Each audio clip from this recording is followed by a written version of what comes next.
అందరికీ షాలోమ్. ప్రభువైన యేసుక్రీస్తు నామములో మరొకసారి ముందు రావడం చాలా సంతోషంగా ఉంది. Thank you so much. Thank you for watching us. మీ అందరూ కూడా ఎంతో ఆదరించి ప్రేమించి చక్కగా ఈ క్రిస్మస్ సీజన్లో మనందరం కలిసి అనేక విషయాలు నేర్చుకుంటూ మనం బలపరచబడుతున్నాం నమ్ముతున్నాను. అదే కాకుండా ఐ హోప్ మీ అందరూ కూడా క్రిస్మస్ దగ్గర వచ్చేస్తే మనం ఇంకా ఫ్యూ వీక్స్లో ఫ్యూ డేస్లో మనం క్రిస్మస్ సెలబ్రేట్ చేసుకోబోతున్నాం. I'm so happy. మంచి షాపింగ్ చేయండి, మంచి బట్టలు కొనుక్కోండి and prepare yourself for Christmas. దేవుని ఆరాధించండి, దాన్ని కనపరచడానికి కోరుకుంటున్నాను. అండ్ క్రిస్మస్ వచ్చే వరకు నేను మీ ముందుకు డైలీ వస్తున్నాను. కొన్ని మాటలు జ్ఞాపకం చేస్తాను, ఎందుకంటే ఆత్మ సంబంధమైన క్రిస్మస్ చేసుకోవాలి. సో క్రిస్మస్ ఎలా మనం జరుపుకోవాలనే విషయాలు నేను గత కొన్ని వీడియోస్ చెప్తూ వస్తున్నాను నేను. అండ్ అది కాకుండా ఈరోజు కొన్ని విషయాలు మీకు జ్ఞాపకం చేస్తాను. సో చిన్న టాపిక్ నేను చెప్పాలని ఆశపడుతున్నాను. చేసే క్రిస్మస్ సీజన్లో చాలామంది విశ్వాసులు చేసే పొరపాటు ఏంటంటే వారు మందిరాలు మారుస్తూ ఉంటారు. ఇది ఎప్పుడు మీరు జ్ఞాపకం చేసుకోండి, ఇది సహజమైపోయింది. క్రిస్మస్ సీజన్లో చాలామంది ఏమవుతున్నారంటే ఒక మందిరానికి కట్టబడి ఉండకుండా, ఒక మందిరంలో కట్టబడకుండా ఏమవుతున్నారంటే మందిరాలు మార్చే విధంగా వెళ్ళిపోతున్నారు. క్రిస్మస్ సందర్భంగా ఎక్కడ హడావిడిగా, ఎక్కడ చాలా బాగా, ఎక్కడ చాలా ఎంటర్టైన్గా, ఎక్కడ చాలా ఉత్సాహంగా ఉంటుందో వాళ్ళు ఏమవుతున్నారు మెల్లగా ఆ మందిరాలు వెళ్ళడానికి అలవాటు పడిపోయి మందిరాలు వెళ్ళిపోతున్నారు. నువ్వు సంవత్సరం అంతా ఒక సంఘంలో ఉండి, సంఘంలో నువ్వు వాడబడుతూ, సంఘంలో దేవుని పని కోసం నువ్వు ఎంతోగానో ప్రయాసపడుతూ ఉంటూ ఈ క్రిస్మస్ రాగానే నీ ఫేమ్ కోసమో, నీ నేమ్ కోసమో, నీ సరదా కోసమో, నీ ఆనందం కోసమో, నీ పిల్లల ఆనందం కోసమో, నీ భార్య భర్త ఆనందం కోసం ఏమవుతుందంటే ఆ మందిరాన్ని విడిచిపెట్టి ఎక్కడికో వెళ్ళిపోయి అందరిలో ఆ గుంపులో కలిసి నువ్వు దేవుని ఆరాధించాలని ఒక ఆశతో కలిగి ఉంటున్నావు. ఒక మాట నేను జ్ఞాపకం చేస్తాను, స్థిరమైన మనస్సు చాలా ఇంపార్టెంట్. స్థిరమైన ఆత్మీయ చాలా చాలా ప్రాముఖ్యమైనది. ఈ క్రిస్మస్ సీజన్గా ఒక మాట మీతో మాట్లాడుకుంటున్నాను. స్థిరమైనది చాలా చాలా ప్రాముఖ్యమైనది. ఎప్పుడైతే నువ్వు స్థిరంగా ఆత్మీయ జీవితంలో నువ్వు ఒక దగ్గర నాటబడి ఉంటావో నీ ఆత్మకది మేలని అని వాక్యం సెలవిస్తుంది. హల్లెలూయా. పండుగల కోసము మందిరాలు మార్చే క్రైస్తవులుగా ఉండకూడదు. పండుగల కోసము, డెకరేషన్ కోసము, ఎంటర్టైన్మెంట్ కోసము, సరదా కోసము, లేకుంటే అక్కడ వెళ్తే చాలా బాగుంటుందనేసి, అక్కడ చాలా పెద్ద సంఘం అని, అక్కడ ఇవన్నీ చాలా బాగుంటుందనేసి ఒక ఎంటర్టైన్మెంట్ కోసము నువ్వు మందిరాలు మార్చడము అది సరైనది కాదు. ఏమైనా హల్లెలూయా. ప్లీజ్ రిమెంబర్, గుర్తుపెట్టుకోండి. చాలా మంది ఏం చేస్తారంటే ఆ విషయంలో ఏం చేస్తారంటే సరదా కోసము వాళ్ళు ఏమవుతుందంటే డిసెంబర్ నెల కాగానే ఏదో వాళ్ళ మైండ్ సెట్ మార్చుకొని వాళ్ళు పరిగెత్తడం ప్రారంభిస్తున్నారు.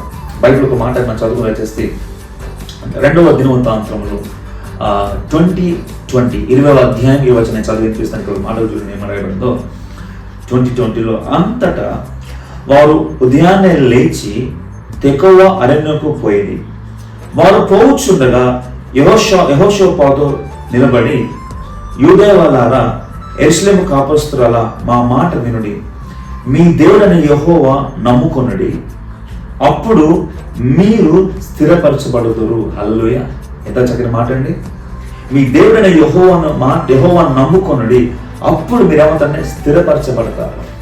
ఈరోజు దేవుని నమ్మకుండా, దేవుని విశ్వాసం పెట్టకుండా, దేవుని నమ్మకం లేకుండా స్థిరమైన జీవితం మనం జీవించలేకపోతున్నాము. స్థిరమైన మనసులో మనం నిలబడలేకపోతున్నాము. ప్లీజ్ మై చర్చ్, ఒక మాట మీరు జ్ఞాపకం చేసుకోవడం ఏంటంటే స్థిరత్వము. ఈ సంవత్సరము నువ్వు స్థిరమైన మందిరానికి అంటకట్టబడి స్థిరమైన మందిరంలో ఒక మందిరంలో స్థిరంగా ఉంటూ నీ ఆత్మజీవితాన్ని కాపాడుకోవాలని నేను మనవి చేస్తున్నాను. మీకు 3 విషయాలు చెప్తాను. మనము స్థిరంగా ఉంటే కలిగే లాభాలంటూ మీకు జ్ఞాపకం చేస్తాను. ఎప్పుడైతే ఒక వ్యక్తి ఆత్మ జీవితంలో స్థిరంగా ఒక మందిరానికి కట్టబడి స్థిరంగా ఉంటే ఆ వ్యక్తికి వచ్చే లాభాలు మీకు జ్ఞాపకం చేస్తాను. ఎందుకంటే చాలా మంది ఏమవుతుందంటే ఆ స్థిరత్వాన్ని పోగొట్టుకుంటున్నారు. ప్రతి సంవత్సరము క్రిస్మస్ బట్టలు మార్చినట్టు సంఘాలు మార్చేస్తున్నారు. ప్రతి సంవత్సరము ఏమవుతుందంటే పాస్టర్లు మార్చేస్తున్నారు, బోధులు మార్చేస్తున్నారు, సంఘాలు విడిచిపెట్టి వెళ్ళిపోతున్నారు.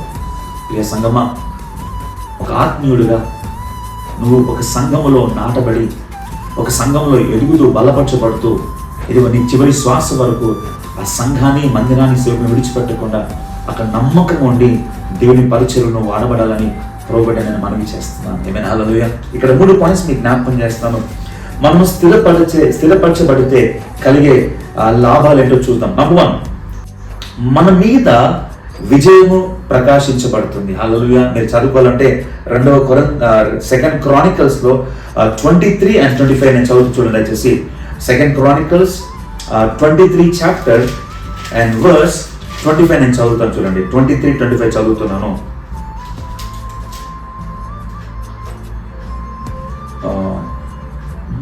లేదా 20 ఓకే 23 రైట్.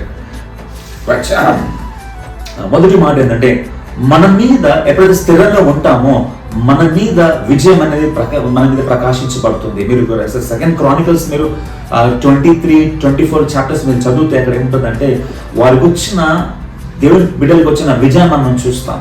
కాబట్టి ఎప్పుడైతే మనం స్థిరంగా ఉంటామో ఆ గొప్ప విజయాన్ని మనం పొందుకుంటానో మర్చిపోతూ గుర్తుపెట్టుకోండి. We'll have a victory. మన ఆత్మ జీవితాన్ని స్థిరపరచినప్పుడు, నీ కుటుంబం స్థిరపరచబడి ఉన్నప్పుడు నువ్వు పొందుకునే లాభం ఏంటంటే నువ్వు గొప్ప విజయాన్ని పొందుకుంటావు. రెండో మాట ఏంటంటే, మన మీదికి వెలుగు ప్రకాశించబడుతుంది. ఎప్పుడైతే ఆత్మీయుడిగా నువ్వు స్థిరంగా నిలబడి ఉంటావో, నువ్వు స్థిరత్వంలో ఉన్నప్పుడు నీ మీద దేవుని వెలుగు ప్రకాశించబడుతుంది. అది యోబు గ్రంథము 22-28 మనం చూస్తాం. దయచేసి నీ మీద స్థిరమైన దేవుని వెలుగు స్థిరపడినప్పుడు ఆయన వెలుగు నీ ప్రకాశించబడుతుంది. ఒకటి, విజయం నీ మీద కనిపిస్తుంది, లేక నీ మీద నీ గొప్ప విజయం లాభం నీ కలుగుతుంది. రెండవది, నీ మీద వెలుగు ప్రకాశించబడుతుంది. మనం స్థిరంగా ఉన్నప్పుడు పరిశుద్ధాత్మ నీ మీద ప్రకాశిస్తుంది. కీర్తన 119-133 చూస్తుంటే దేవుని యొక్క పరిశుద్ధాత్మ నీ మీద ప్రకాశించబడుతుంది. ఎందుకు ఇవన్నీ?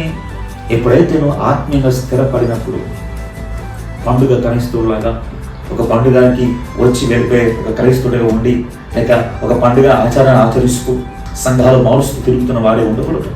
ప్లీజ్ ఇది ఒక హెచ్చరిక తీసుకోండి. మనము పదే మందిరాలను మార్చకూడదు. It's not good habit. గుర్తుపెట్టుకోండి. సరైన బోధన సంఘములో సరైన సేవకు నీకు ఉన్నప్పుడు, సరైన సంఘం నీకు ఉన్నప్పుడు, అక్కడ ఆత్మీయమైన మేలు నీకు చూస్తున్నప్పుడు ఆ మందిరాన్ని విడిచిపెట్టదు. Be there. అక్కడ ఉండి బలపరచబడండి. ఒకవేళ నువ్వు ట్రాన్స్ఫర్ అయిపోతే ఇట్స్ నో ప్రాబ్లం. నువ్వు దేశాలు మారి, రాష్ట్రాలు మారి, నువ్వు వేరే ప్లేస్ వెళ్ళిపోతే అక్కడ ఆత్మ సంఘాన్ని చూడండి. కానీ నువ్వు నీ సంఘం చుట్టుపక్కల ఉంటూ ఆ సంఘాన్ని విడిచిపెట్టి నువ్వు ఇంకో సంఘం వెళ్తున్నావు అంటే సో ఫుల్ గుర్తుపెట్టుకోండి. Don't leave the churches. చాలా మందికి ఉన్న చెడ్డ అలవాటు ఏంటంటే, అక్కడ సంఘంలో ఏదైనా చిన్న ప్రాబ్లం రాగానే, చిన్న ఇష్యూ రాగానే వాళ్ళు ఏం చేస్తారంటే, వాళ్ళు నెమ్మదిగా ఏమవుతున్నారంటే సంఘాన్ని వాళ్ళు విడిచిపెట్టి వెళ్ళిపోతున్నారు. Please never do that. సేవకుడికి లోబడి ఉండండి. సేవకుని మాట, దేవుని మాట గుర్తుపెట్టుకోండి. సేవకుడికి లోబడి ఆ సంఘంలో ఒక పాత్రగా వాడబడుతూ, సంఘంలో నువ్వు గొప్పగా వాడబడుతూ ప్రభు కోసం నువ్వు ముందుకెళ్ళాలి. కానీ నువ్వు స్థిరమైన మనసు కలిగి ఉండాలి, కానీ స్థిరత్వం లేని మనసు కలిగి ఉండకూడదు. యోబు దగ్గర దేవుడు యోబుని పరిస్థితి చూస్తున్నప్పుడు దేవుని దగ్గరికి సాతాను వచ్చి ఒక మాట అంటాడు, ప్రభువా, దేవుడు అన్న మాట ఏంటంటే, యోబుని సాతానుతో అంటున్న మాట, యోబుని చూసావా, ఆయన గురించి ఆలోచించావా అని దేవుడే మాట్లాడితే, కల్పించుతూ మాట్లాడితే, ఎక్కడి నుంచి వచ్చావని సాతాన్ని అడిగితే ఇటు అటు తిరుగుతూ వచ్చానంటాడు. అది మనకి స్థిరమైన మనసు లేదు. Is not stable. మన పని తిరగడమే. ఎవరు మింగుదామా, ఎవరు నాశనం చేయాలా, మన పని తిరగడమే. ఈరోజు సంఘం కూడా గుర్తుపెట్టుకోవాలి. ఒక మంచి విశ్వాసిగా నువ్వు పేరు పొందుకోవాలంటే చూడండి, డోంట్ లుక్ అట్ ప్రజల కోసం చూడొద్దు. నువ్వు దేవుని సన్నిధి నుంచి, నువ్వు వెళ్తున్న మందిరంలో ఆయన సన్నిధి ఉండాలి. నువ్వు వెళ్తున్న మందిరంలో నువ్వు ఆత్మీయమైన మేలు పొందుకోవాలి. ఒక ఆత్మని స్థిరపడి ఉండే మందిరంలో నీవు నీ కుటుంబం ఉండడం చాలా చాలా ప్రాముఖ్యమైనది. హల్లెలూయా. సో ప్లీజ్ దేవుని బిడ్డలారా, స్థిరమైన మనసు కలిగి జీవించండి. స్థిరత్వంలో ఉండాలని కోరుకుంటున్నాను. చూడండి, మందిరం స్థిరత్వం కాదు, కానీ నీ స్థిరత్వము నీ స్పిరిచువల్ లైఫ్లో ఉండాలని గుర్తుపెట్టుకోండి.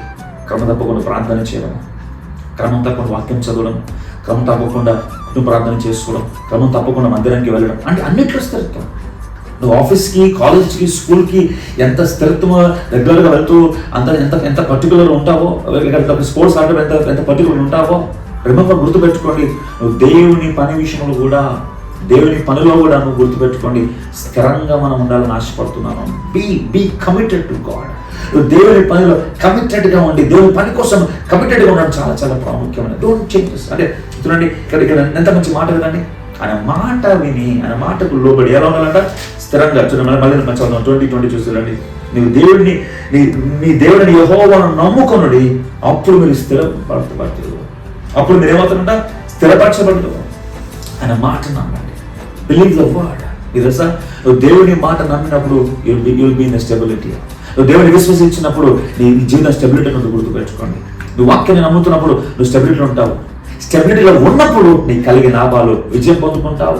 దాని తర్వాత నీ మీద వెలుగు ప్రకాశించబడుతుంది, పరిశుద్ధాత్మ నీవు ప్రకాశించబడుతుంది. గుర్తుపెట్టుకోండి, స్థిరత్వం లేకపోతే నీకు విజయం లేదు, స్థిరత్వం లేకపోతే నీ మీద వెలుగు లేదు, స్థిరత్వం లేకపోతే ఆయన ఆత్మ నీ మీద సంచారం చేత. గుర్తుపెట్టుకోండి, ఈ మూడు కలగాలి.